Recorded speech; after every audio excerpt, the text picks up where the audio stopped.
Bonjour et bienvenue à un nouveau Zoom sur Contalia. Nous allons aborder au cours de notre Zoom les évolutions sur le budget de fonctionnement du nouveau comité social et économique. Le comité social et économique reprend les règles de fonctionnement du comité d'entreprise et plus particulièrement les différents éléments de budget dont bénéficiait le comité d'entreprise anciennement, que nous connaissions anciennement. Pour rappel, un comité d'entreprise disposait de deux budgets distincts, un budget de fonctionnement qui lui permettait d'exercer ses missions en toute indépendance et un budget au titre de ses activités sociales et culturelles qu'il déployait au profit des salariés. C'est tout naturellement donc que le CSE a récupéré la totalité de ses budgets. Le montant des budgets alloués au CSE n'a pas évolué non plus. Le budget que nous connaissions anciennement pour le comité d'entreprise au titre du fonctionnement qui équivaut à 0,20% de la masse salariale brute continue à s'appliquer, mais seulement dans les entreprises de 50 à 2000 salariés. Nouveauté en ce qui concerne le CSE, pour les entreprises de plus de 2000 salariés, le budget de fonctionnement est aujourd'hui fixé à 0,22% de la masse salariale brute. Ces budgets viennent bien évidemment en complément des budgets qui ont pu être négociés selon différentes modalités au titre des activités sociales et culturelles. L'utilisation du budget de fonctionnement du CSE, lui aussi, reste très classique par rapport à la période antérieure. En effet, comme son nom l'indique, ce budget de fonctionnement, je vous le rappelle, 0,20% de la masse salariale brute pour la très grande majorité des entreprises, va servir à financer le fonctionnement du CSE. Il peut s'agir par exemple, et bien évidemment la liste n'est pas limitative, du financement des actions de formation au bénéfice des membres du CSE, du règlement en totalité ou partiellement des honoraires de conseil ou d'experts divers, de la rémunération de salariés de l'instance, bien sûr, ou encore du remboursement de frais qui pourraient être engagés par les membres dans l'exercice de leur mission.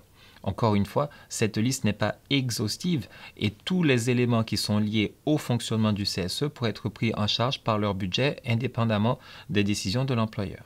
Une nouveauté a été mise en place dans le fonctionnement du CSE, ou plutôt dans l'utilisation des budgets du CSE, par le décret du 26 octobre 2018 relatif au comité social et économique et au financement mutualisé des organisations professionnelles d'employeurs et des organisations syndicales de salariés. En effet, l'instance, au titre de ce décret, peut décider par une délibération de transférer tout ou partie du montant de l'excédent annuel du budget de fonctionnement au financement des ASC, et ce, dans la limite de 10% de cet excédent annuel. Cette possibilité de transfert ne date pas de ce décret d'octobre 2018. Elle existait dans les textes, dans les ordonnances Macron à l'origine. La nouveauté vient dans la limitation, dans le plafonnement de la possibilité de transfert d'une partie du budget de fonctionnement vers le budget des activités sociales et culturelles. Ce plafond est aujourd'hui fixé à 10% de l'excédent annuel.